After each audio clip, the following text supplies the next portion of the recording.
They mocked the federal agent for coming home to a dying Wyoming ranch until his German Shepherd K9 uncovered the truth buried beneath the red earth. In the wind-carved highlands of Red Mesa, Ethan Walker and his loyal K9 partner Rex stepped onto land that powerful men were desperate to erase from the map. But when strangers began circling the property and the old cattle barns started humming with something hidden far below, a secret worth millions clawed its way toward daylight, and the people who wanted it buried would stop at nothing to claim it.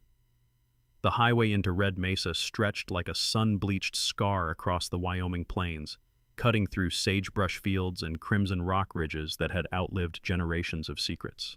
Ethan guided his dust-covered truck along the final stretch of gravel, the tires crunching against dry earth as if announcing his return to a place he once called home. Below the ridge, the town sat quiet and weathered, a gas station with peeling paint, a diner where the neon flickered more out of habit than hope, and a grain silo leaning slightly against the relentless prairie wind. Beside him, Rex, a disciplined German Shepherd K9 with amber eyes sharp as a blade, sat upright in the passenger seat, scanning the horizon with the alert stillness of a soldier who knows danger rarely announces itself twice. Ethan wasn't here for profit. He wasn't here for glory. He was here because the land had been left to him, and because walking away would mean surrendering more than just soil. If you're watching this story unfold, tell us where you're listening from. And don't forget to like, comment, and subscribe for more K9 and hero stories that remind us what loyalty, courage, and truth really look like. The Wyoming wind never asked permission. It rolled across Red Mesa in long, low breaths, carrying dust the color of rust and sagebrush that bowed without breaking. A thin veil of late autumn clouds stretched across the sky, pale and distant, as if even the heavens preferred to keep their distance from this forgotten plateau. Below the ridge, the town of Red Mesa sat quiet and weathered, one gas station with peeling white paint, a diner with a tired neon sign buzzing in the daylight, and a grain silo leaning slightly into the wind like an old man refusing to fall. That was where Ethan Walker received the call. Ethan Walker was 38 years old, 6 feet tall, built lean rather than bulky, the kind of strength shaped by endurance, not display. His shoulders carried a permanent tension that never fully relaxed, even in sleep.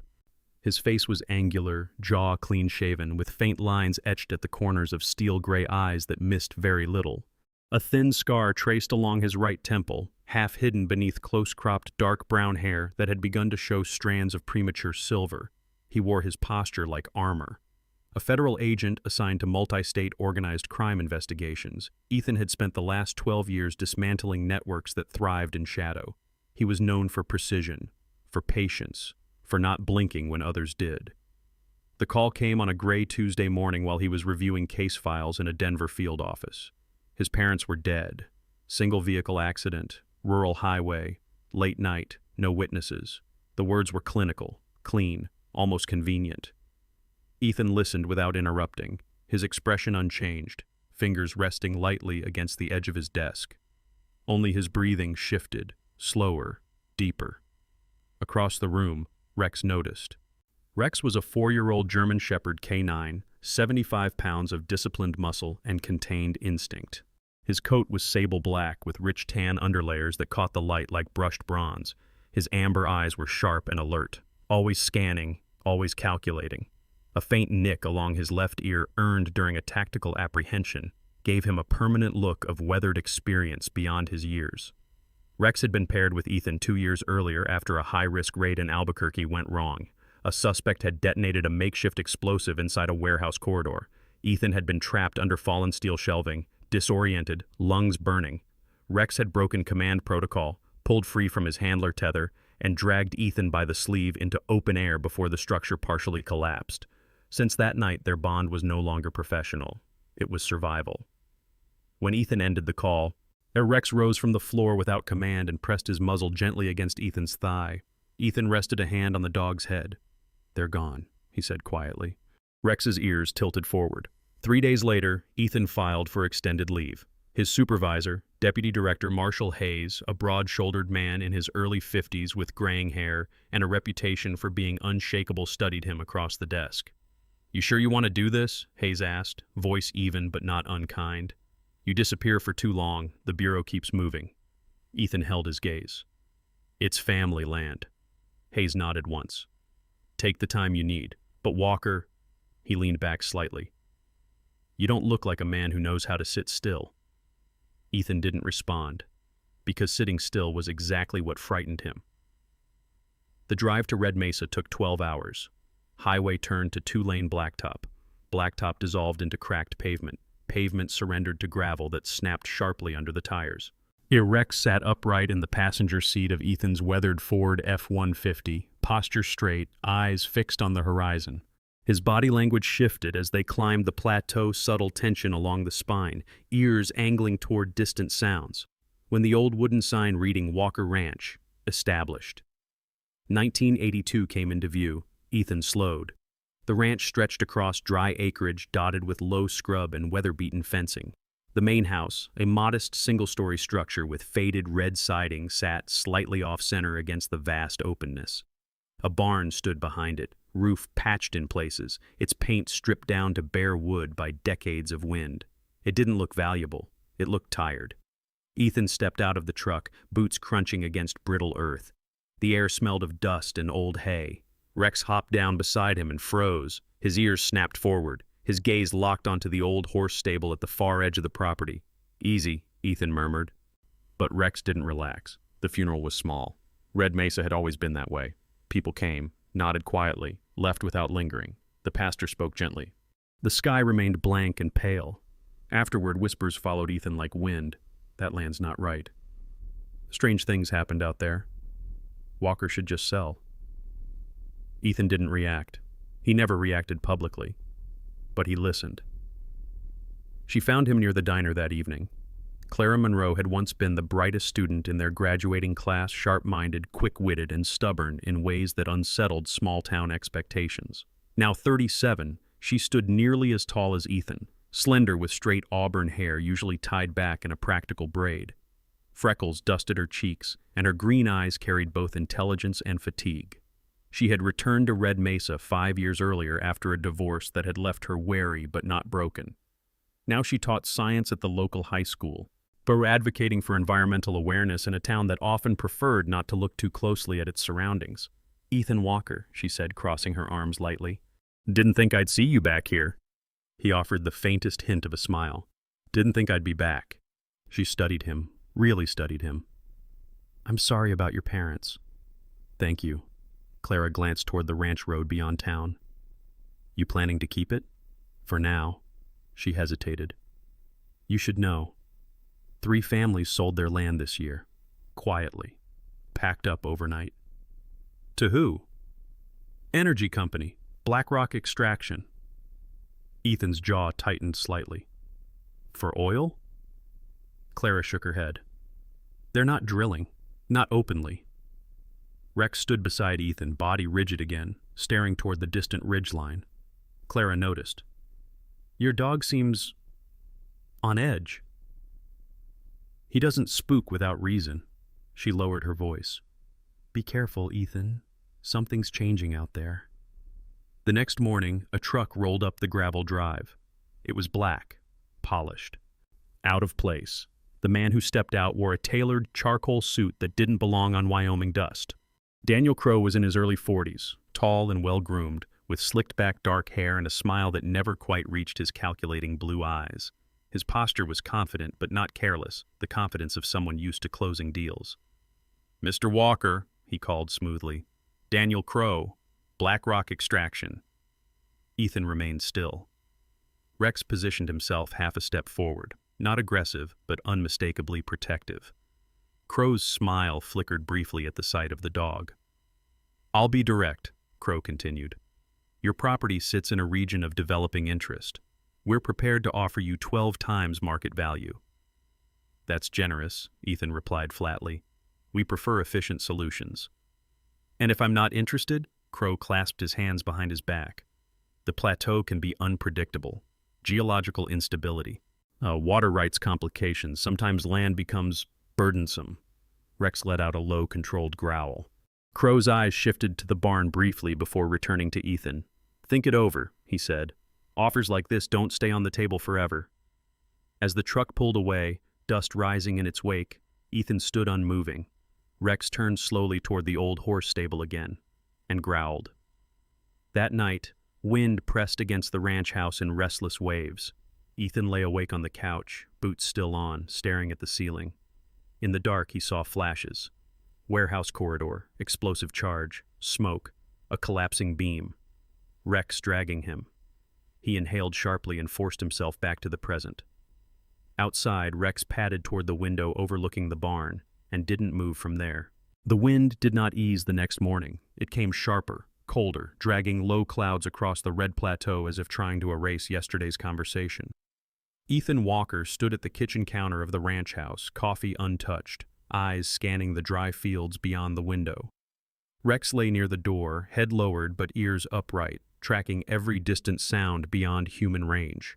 The ranch felt watched, not loudly subtly, like pressure against the back of the neck. By mid-morning, Daniel Crow returned.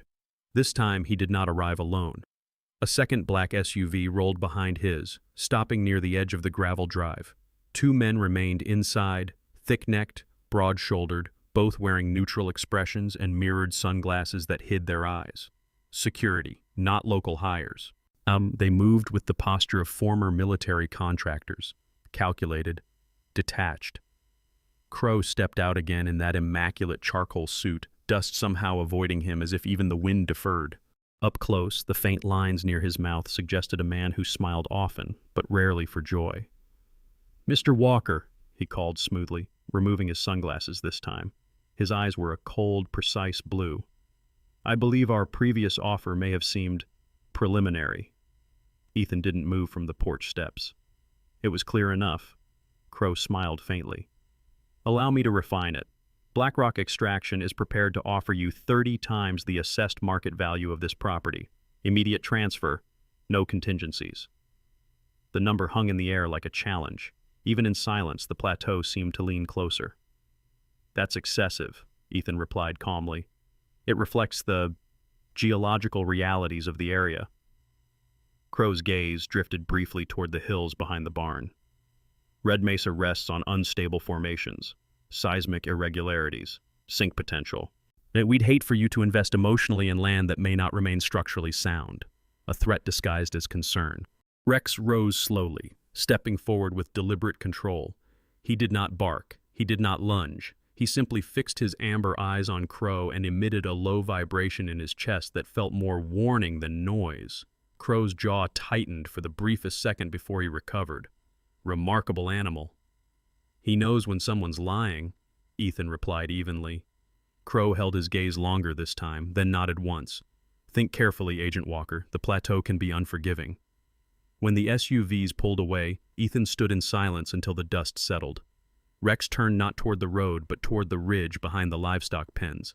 His ears angled sharply, his body stiffened. The same ridge, the one Ethan's father had forbidden him to dig near as a boy. Clara Monroe arrived that afternoon in her aging blue Subaru, which rattled slightly when idling. She stepped out with a stack of folders tucked under one arm. Her hair was tied back in a loose braid, strands escaping in the wind.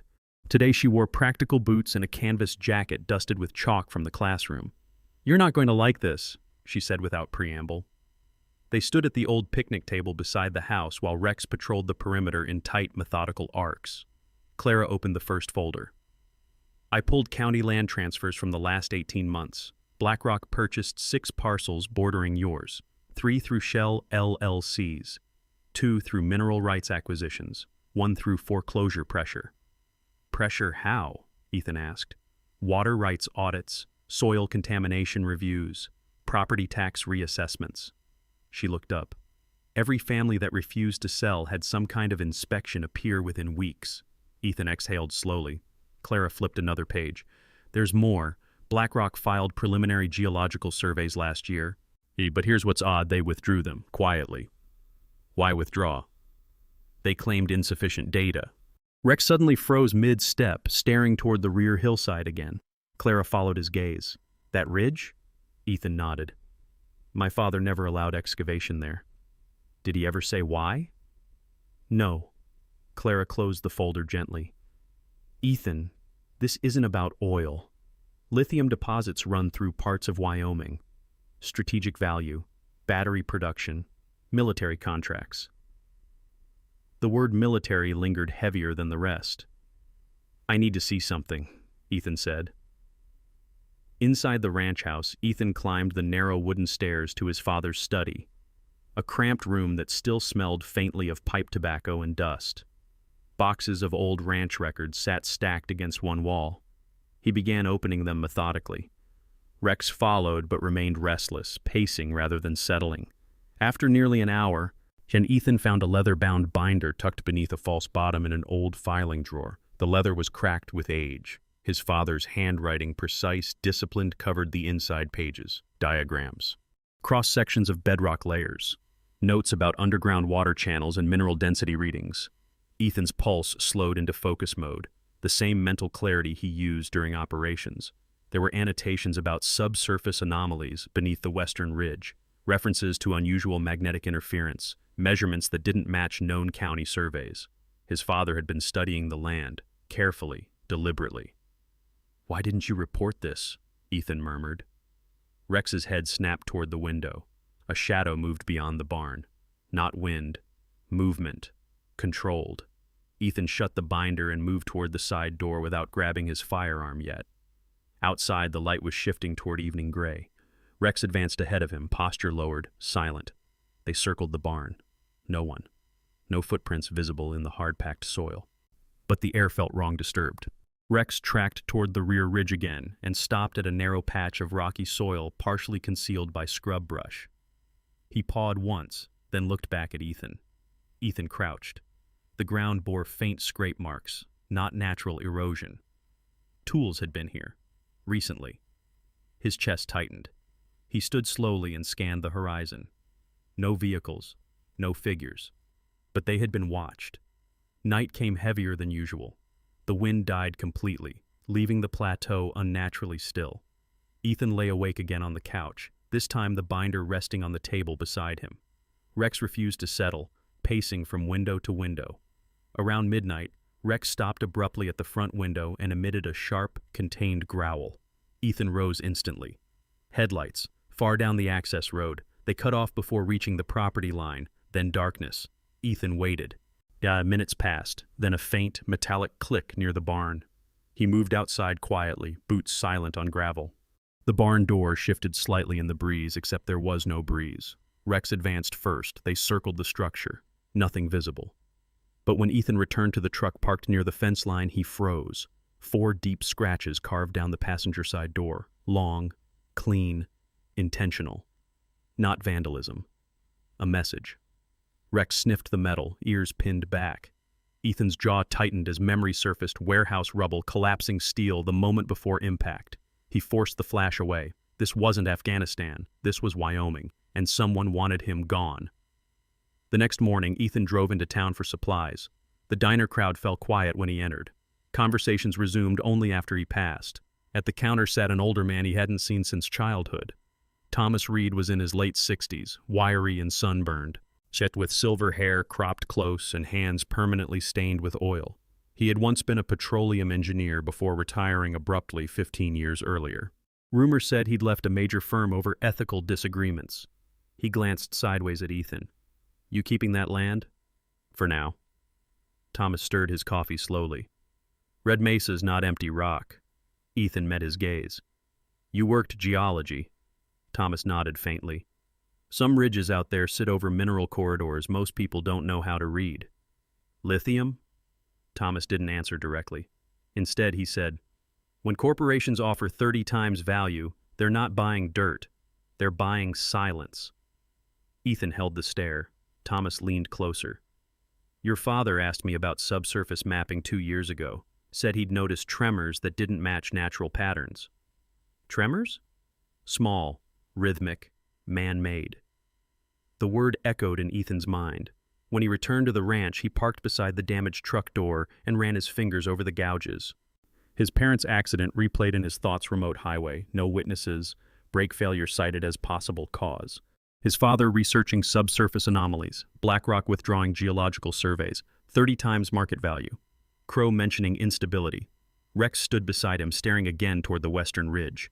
Ethan looked out across the dry plateau, wind beginning to rise once more. This wasn't random, he said quietly. Rex didn't move. For the first time, the possibility solidified, not as paranoia, but as pattern. His parents hadn't simply died on a dark road, and the land beneath Red Mesa wasn't worthless. It was coveted. The wind swept across the ridge, carrying dust like a warning, and somewhere beyond the horizon, engines idled unseen.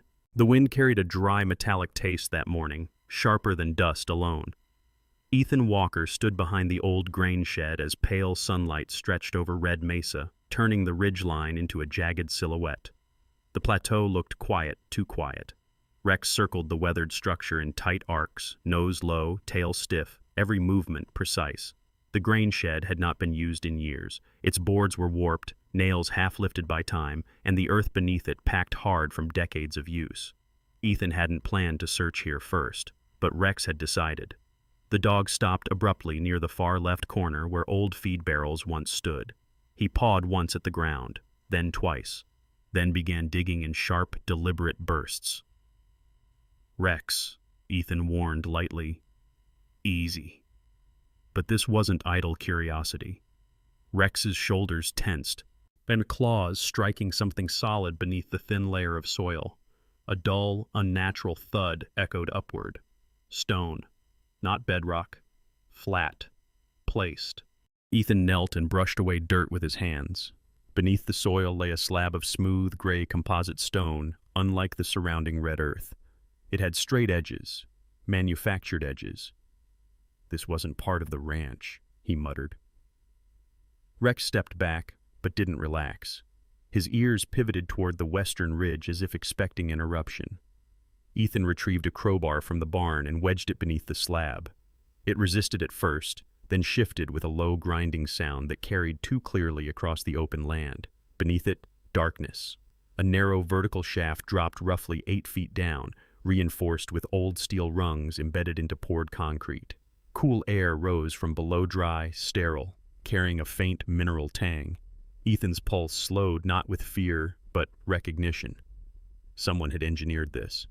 He descended carefully, a Rex following without hesitation, paws finding footholds with disciplined ease. At the base of the shaft stretched a short corridor, reinforced with aging metal support beams. Portable floodlights long dead were mounted along the walls. Rusted cables ran toward a sealed door at the far end. "Not ranch work," Ethan said under his breath. Inside the chamber beyond, dust-coated metal crates and folding tables. Geological survey equipment lay stacked against the walls. Core sample drills, spectrometers, sealed cases marked with serial numbers. A faded clipboard rested on one of the tables. Ethan brushed it clean. Lithium concentration reports, density mapping, subsurface corridor analysis, dates spanning nearly 15 years. He flipped through pages, jaw tightening. The western ridge sat directly above a lithium vein estimated at commercial extraction scale. Not minor deposits, major concentration. Strategic grade, and the kind that fed defense contracts and global battery production. Hundreds of millions in potential value.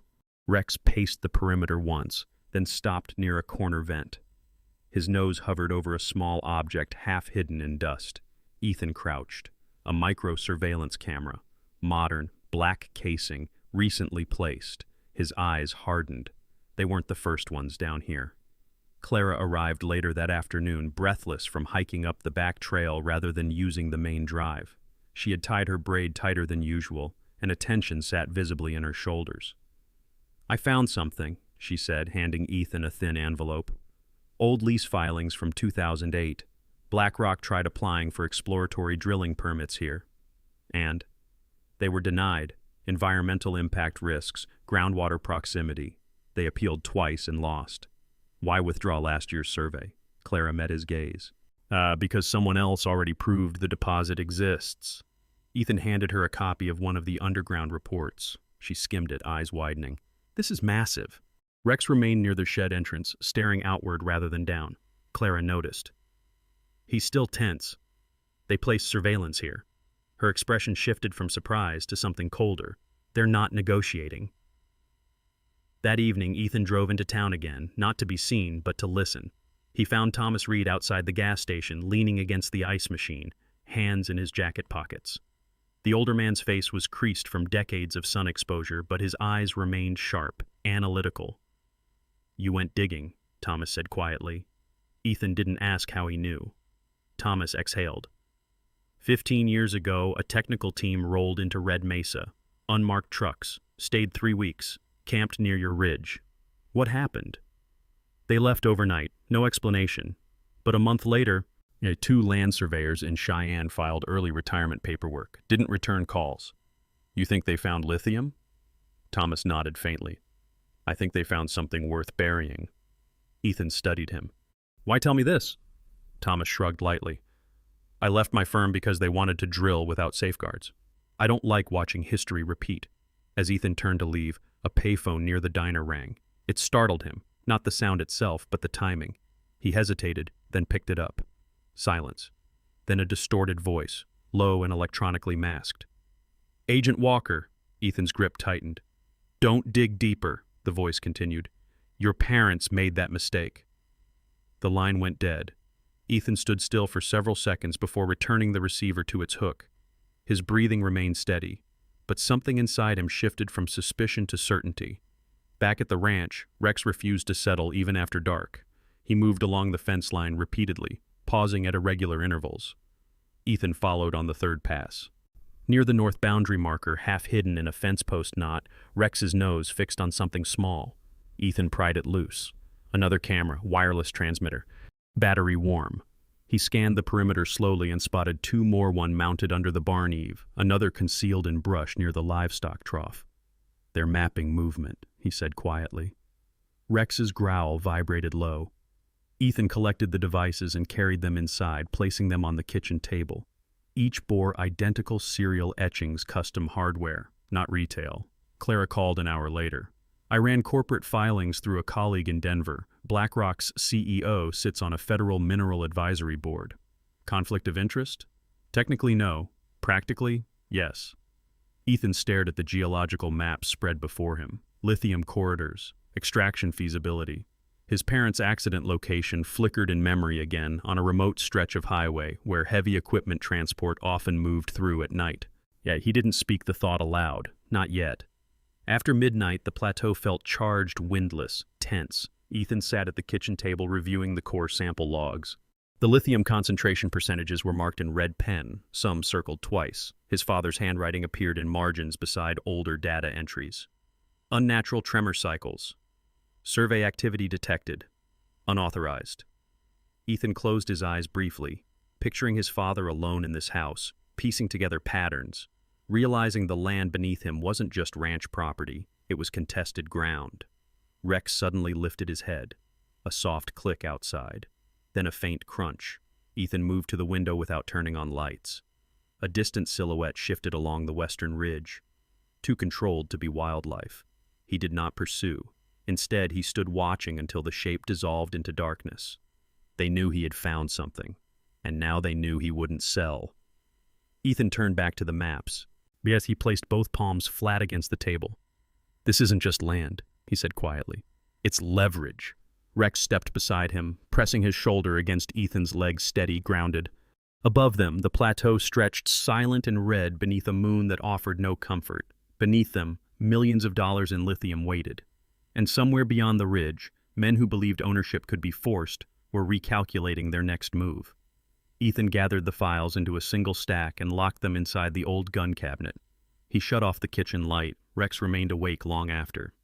The night the plateau answered back, it did so without wind. Red Mesa lay under a heavy sky, moon half hidden behind a thin sheet of drifting cloud.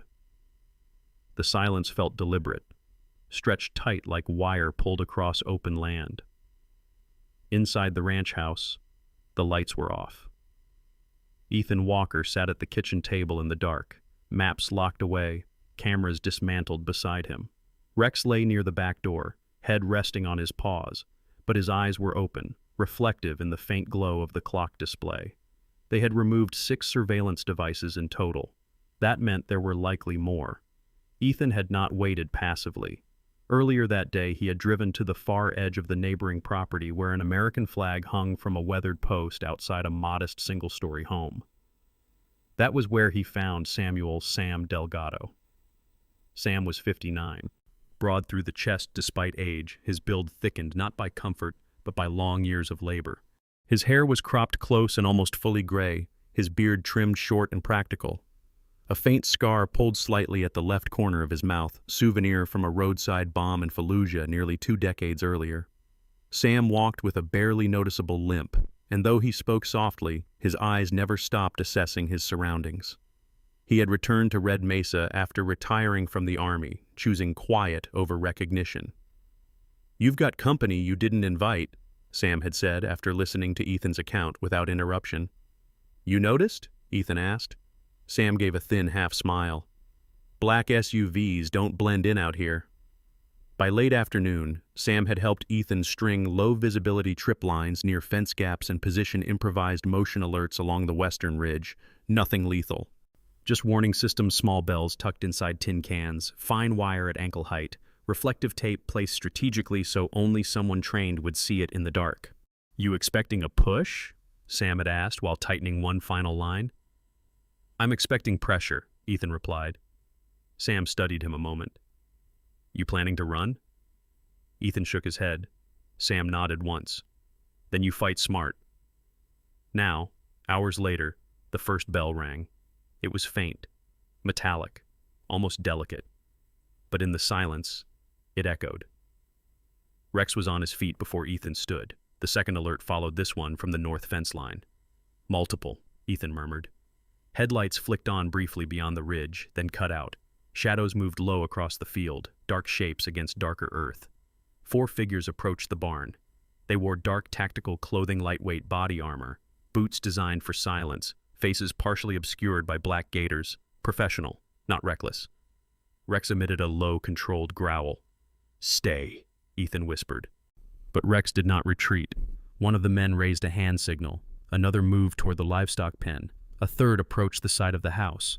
Ethan stepped outside slowly, hands visible. "I'm standing on my own property," he called into the dark. "You've got 10 seconds to explain yourselves." No response. Instead, one of the men kicked open the barn door. Wood splintered loudly. Rex launched forward not in chaos, but in trained precision. He intercepted the closest intruder before the man could react, jaws locking onto the attacker's forearm just below the wrist. The man grunted sharply, stumbling backward as his weapon clattered into the dirt. "Dog off!" another shouted. Ethan moved instantly, closing distance with calculated efficiency. He disarmed the second man with a controlled elbow strike to the ribs, followed by a sweep that sent him to the ground. The third attempted to circle behind, but Sam Delgado emerged from the shadows near the fence line, tackling him with surprising speed for a man his age. The fourth intruder backed toward the field, raising what looked like a phone, recording, signaling. Ethan pivoted, pulling his own phone from his pocket. He activated the camera without hesitation. "Identify yourselves," he demanded, voice level but carrying authority that cut through the chaos. "You're trespassing on private property." One of the masked men spat into the dirt. "You don't know what you're sitting on." "I know enough," Ethan replied. A flare suddenly ignited from the eastern boundary. Clara. She stood near the edge of the property holding her phone upright, camera light flashing. Her auburn braid had come loose, hair whipping around her face. She wore jeans and a heavy coat thrown on hastily, but her stance was steady, unflinching. "I'm live!" she called out, voice louder than Ethan had ever heard it. "BlackRock contractors assaulting private land," the words carried. The fourth man swore under his breath. Rex released his grip on command and returned to Ethan's side, but not before delivering a warning bark that echoed across the ridge. One of the attackers lunged unexpectedly toward Clara, perhaps believing she was the weakest link. Rex reacted before Ethan could shout. He intercepted mid-stride, slamming into the man's thigh and knocking him off balance. The attacker fell hard, elbow scraping across gravel. In the scramble, a boot struck Rex's flank. The impact wasn't deep, but it was enough. Rex yelped sharply and staggered half a step before regaining footing. Ethan's composure snapped colder. He stepped forward and pressed one of the attackers to the dirt with controlled force, twisting his arm behind his back. "You came here to intimidate," Ethan said evenly. "You picked the wrong house." Sirens wailed faintly in the distance. Not many, just one vehicle. The intruders exchanged quick glances. "Move," one hissed. They disengaged rapidly, or retreating toward the ridge where their vehicle waited beyond direct view. Within seconds, they vanished into the dark. The siren grew louder. Sheriff Leonard Briggs arrived alone. Leonard Briggs was in his early 50s, tall and slightly stooped, with thinning sandy hair and a mustache that seemed permanently trimmed into a skeptical line. He carried extra weight around the midsection, but his eyes were sharp and observant. Years earlier, a failed campaign for state office had hardened him. Since then, he governed Red Mesa with a quiet insistence on control. He stepped out of his cruiser slowly, gaze scanning the damaged barn door and disturbed soil. "Everything all right here?" he asked in a tone too measured to be casual. "4 men trespassed," Ethan replied. "Armed." Briggs's eyes flicked briefly to Clara's phone still recording. "Anyone injured?" "Minor," Ethan said, resting a hand gently along Rex's side. Briggs's gaze lingered on the dog, then shifted toward the ridge. You file a formal complaint?" "I will," Ethan answered. Briggs nodded faintly but did not ask for descriptions. He did not request footage. He did not seem surprised. Later that night, Clara replayed her live stream inside the ranch kitchen. The footage clearly showed masked men on Ethan's property, weapons visible, barn door being kicked open. "Thousands are already watching," she said quietly. "It's spreading." Ethan met her eyes. "Good." Sam stood near the doorway, arms folded. Sheriff didn't look shocked. "He wasn't," Clara replied. "I checked campaign donation records last year for a school board story. BlackRock's subsidiary donated to his re-election fund." Ethan's jaw tightened. "So, he's compromised," Sam said flatly. Ethan stared at the damaged barn, at the scuffed dirt where Rex had stood his ground. He crouched beside the dog, running careful fingers along his flank. The bruise was shallow, no puncture, no broken skin. "You all right?" he murmured. Rex pressed his head against Ethan's chest in silent affirmation. Clara watched them both for a long moment. "You could still walk away," she said softly. "Sell. Leave." Ethan stood slowly. "For years," he said, voice calm but edged with something deeper, "I chased criminals across state lines and called it duty. I came back here thinking I'd rest." He looked toward the ridge, where darkness concealed both danger and value. "They want this land because it's worth fighting for." He turned back to Clara and Sam. "So we fight. Not recklessly, not blindly, but strategically." The plateau remained quiet after the sheriff left. The wind returned near dawn, carrying the faint scent of dust and something else, anticipation. Rex lay beside the door again, injured but alert. Ethan did not sit at the kitchen table this time. He stood by the window, watching the horizon. The ranch was no longer just inheritance, it was a line drawn, and he would not step back from it. Morning broke over Red Mesa with a thin frost clinging to fence wire and dry brush, the air crisp and sharp enough to sting the lungs. The barn door still bore splintered wood from the night of the assault, and boot prints remained faintly visible in the hard-packed soil despite the wind's attempt to erase them. Ethan Walker stood on the porch with a satellite phone in his hand, Rex seated beside him, bandaged flank hidden beneath thick sable fur, but posture as vigilant as ever. He had delayed this call for as long as pride would allow. Now he dialed. Special Agent Marcus Hale answered on the third ring. Marcus Hale was 41, African-American, broad-shouldered and athletic, with a calm intensity that rarely cracked. His head was shaved close, and a neatly trimmed beard framed a mouth that rarely wasted words.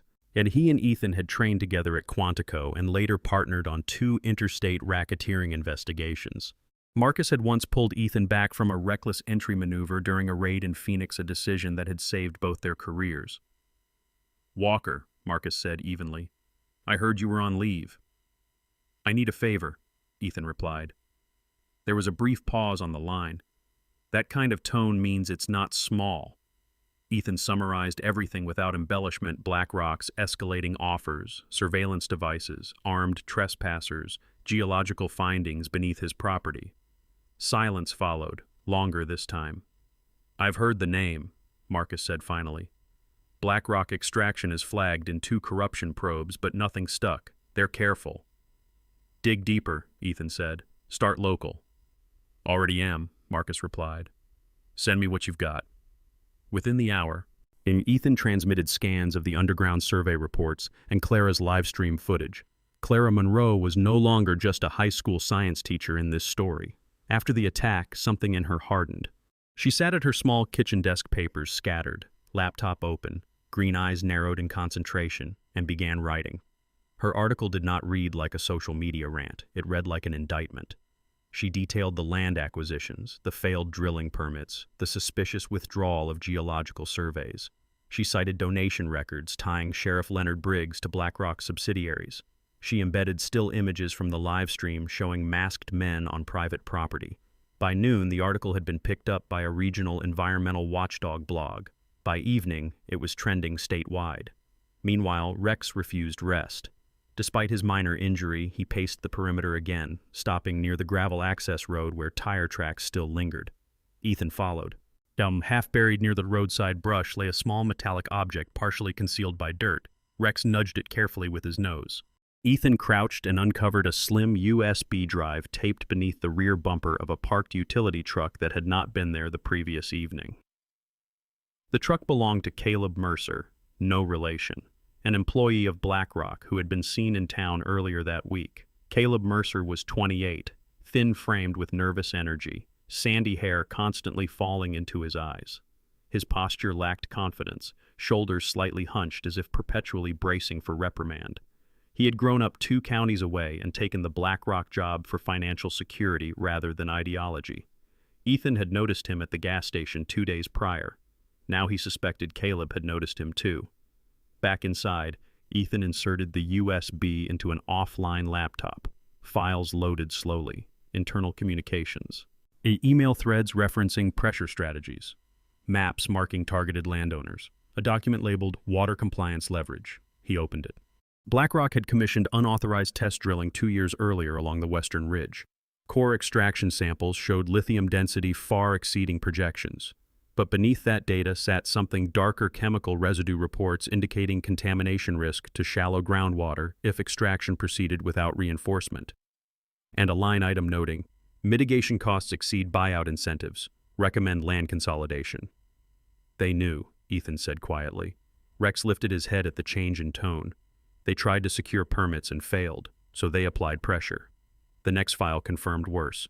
A spreadsheet listing payments routed through intermediary firms' campaign contributions, consulting fees, advisory retainers. One name appeared repeatedly: Leonard Briggs. That afternoon, Marcus Hale called back. We've started tracing financial transfers, Marcus said. BlackRock's CEO sits on advisory committees influencing mineral policy.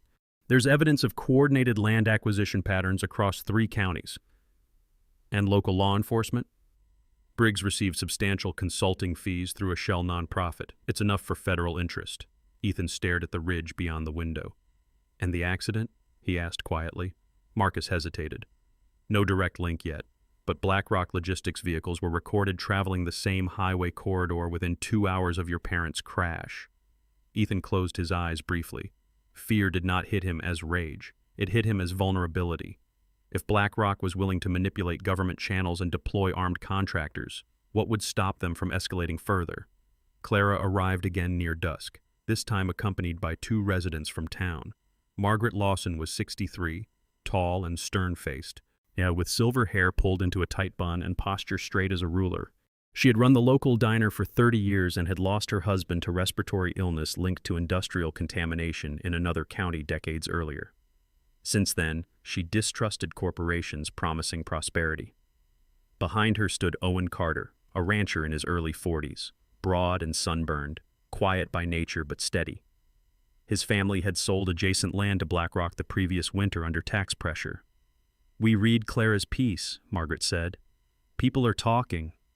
Owen shifted his weight. "They came to us too. Said if we didn't sell, inspections would get complicated." Ethan met their eyes. "You're willing to say that publicly?" Margaret's jaw tightened. "I buried a husband because no one spoke up soon enough." Rex moved closer to her, sniffed once, then settled calmly, sensing no threat. Support was building. National media followed quickly. An investigative journalist from Denver requested an interview. Cable news segments aired clips from Clara's live stream. BlackRock issued a formal denial, calling the allegations mischaracterized misunderstandings. But the USB files contradicted that narrative. One final discovery came from Rex himself. Late that evening, he began scratching insistently at a storage crate near the barn's rear wall, one left behind during the assault. Ethan had overlooked it earlier amid damage assessment.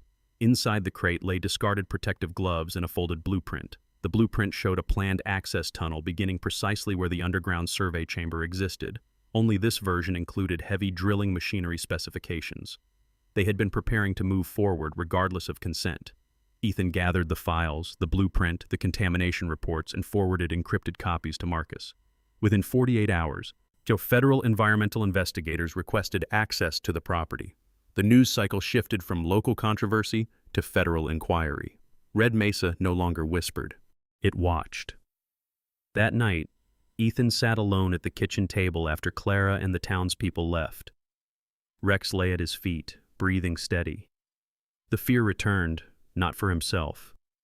For Rex. For Clara. For anyone who stood too close. He remembered warehouse rubble, gunfire. The look in Rex's eyes when he refused to abandon him. "You didn't choose this," Ethan murmured to the dog. "I did." Rex lifted his head and rested it against Ethan's knee. Choice. That was what separated intimidation from surrender. Ethan looked at the ranch house walls, at the land his parents had loved, at the ridge hiding wealth powerful men coveted. He had come home to rest. Now he was stepping back into the role he had tried to leave behind.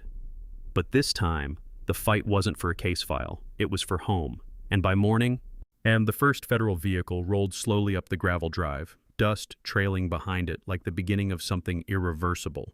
The federal convoy arrived just after sunrise, engines low and steady, dust trailing behind black SUVs and white utility trucks marked with the insignia of the FBI and the Environmental Protection Agency.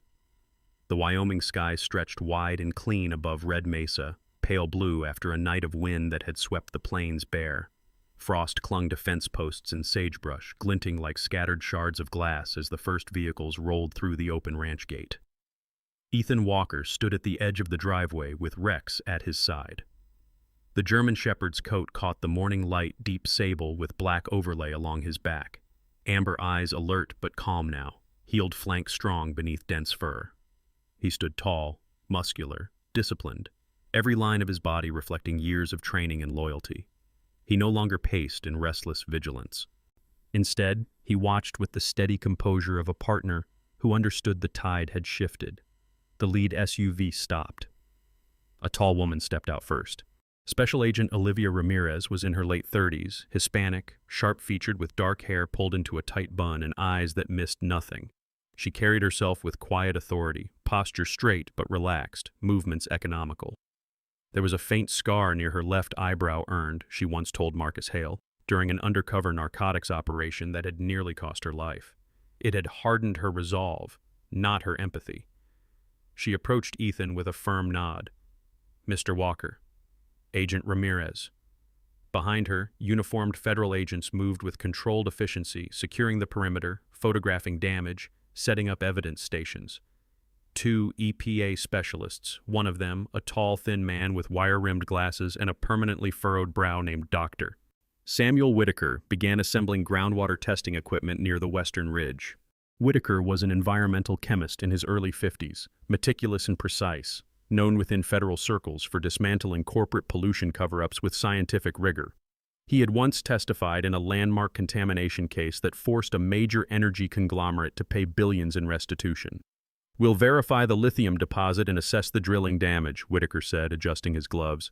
"If unauthorized boreholes compromise the aquifer, we'll document it." Ethan nodded. He felt the difference in the air. This was no longer a standoff in shadows. It was accountability in daylight. By mid-morning, a second convoy arrived. Daniel Crow stepped out of the rear of a black sedan, escorted by federal agents. Crow still wore a tailored charcoal suit, silver hair slicked back with practiced precision. His jaw remained firm, posture proud despite the circumstances.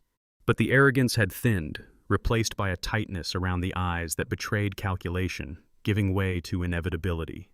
Daniel Crow had built his career on aggressive acquisitions and strategic mineral expansion. He was charismatic in boardrooms, ruthless in negotiation, convinced that profit equaled progress. Years earlier, a failed overseas venture had cost him millions, and since then he had developed an intolerance for obstruction. Now, obstruction had found him. Agent Ramirez read the charges clearly: fraud, bribery, conspiracy, illegal drilling, environmental violations. Crow's gaze flicked toward Ethan once. "You think this changes the outcome?" he asked quietly. Ethan met his eyes without hostility. "It already has." Crow said nothing more as he was guided into the vehicle. Throughout the afternoon, agents cataloged evidence from the underground tunnel. The illegal bore samples, the contamination records, the financial ledgers Marcus Hale had traced to Shell nonprofits. News vans began appearing along the county road. Clara Monroe stood near the barn, notebook in hand, hair pulled back in a simple ponytail, expression resolute but softer now. Clara had changed over the past weeks. The once cautious teacher who avoided conflict had found her voice through necessity. Her green eyes carried confidence, her posture straighter, her tone steady when speaking with reporters.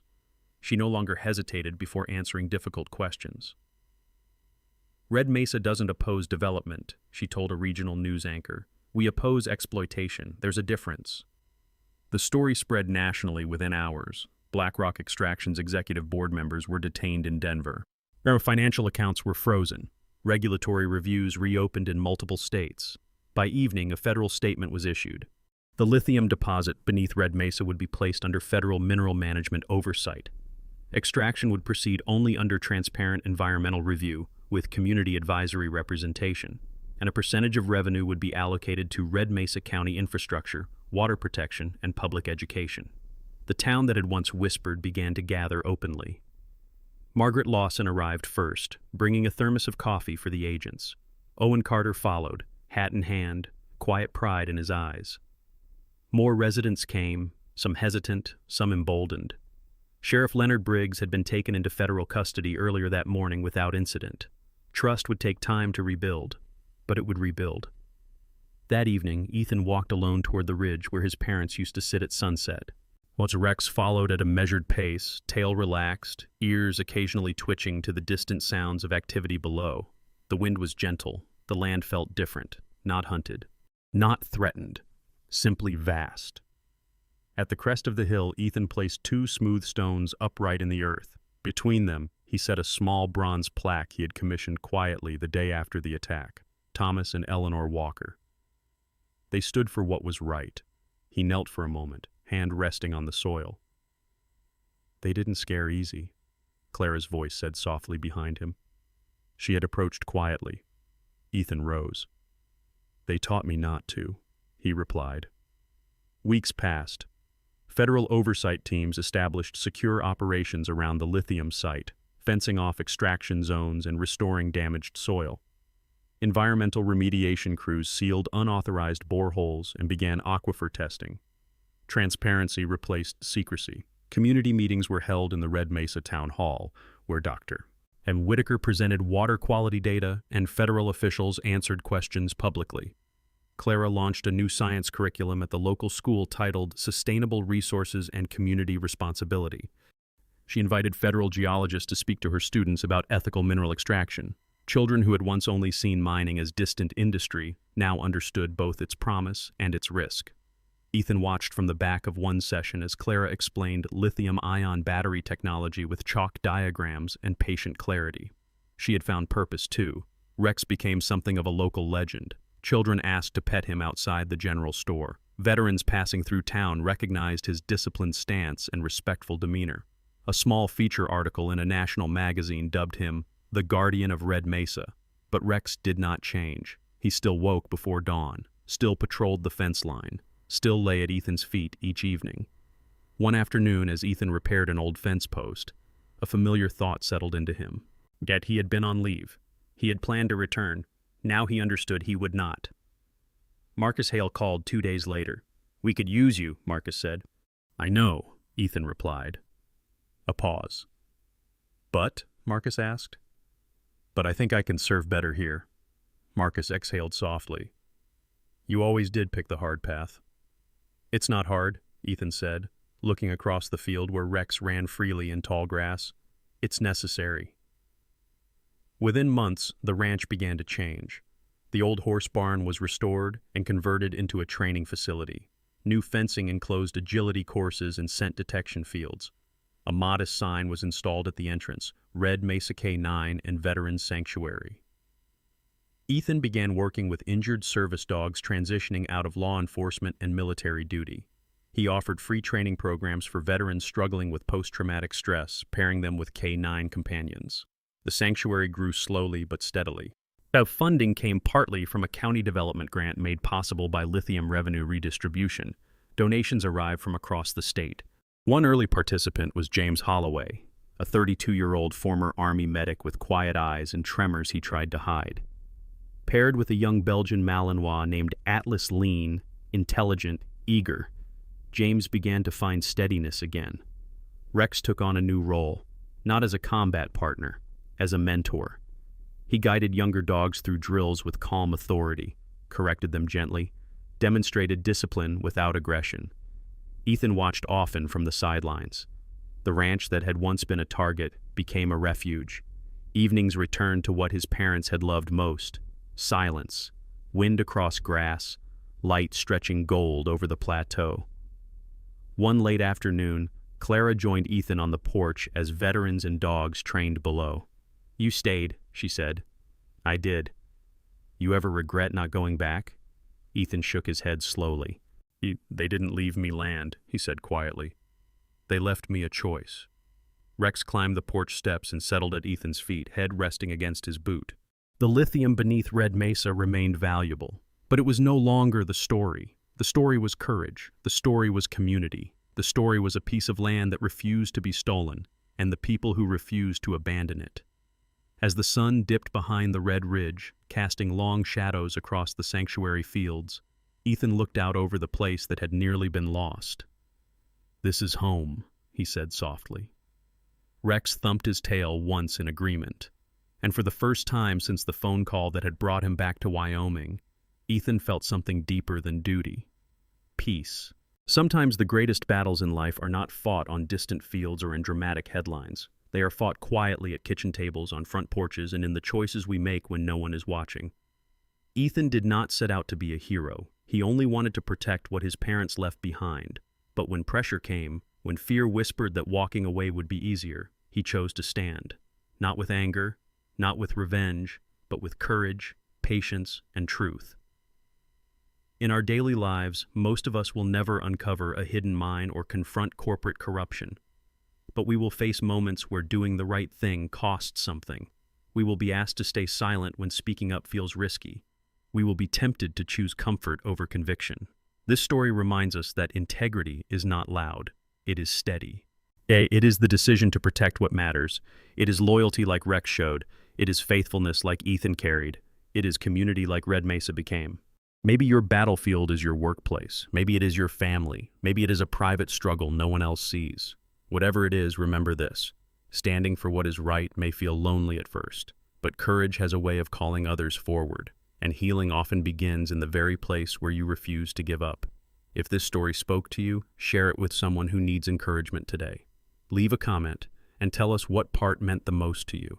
And if you believe that loyalty, faith, and courage still matter in this world, consider subscribing so we can keep telling stories that remind us of that truth. May God bless you and protect you. May He strengthen your heart when the path feels uncertain. May He guide your steps when you are called to stand firm. And may He surround you with people who choose courage over fear. Well, if you believe in that kind of faith, type amen in the comments.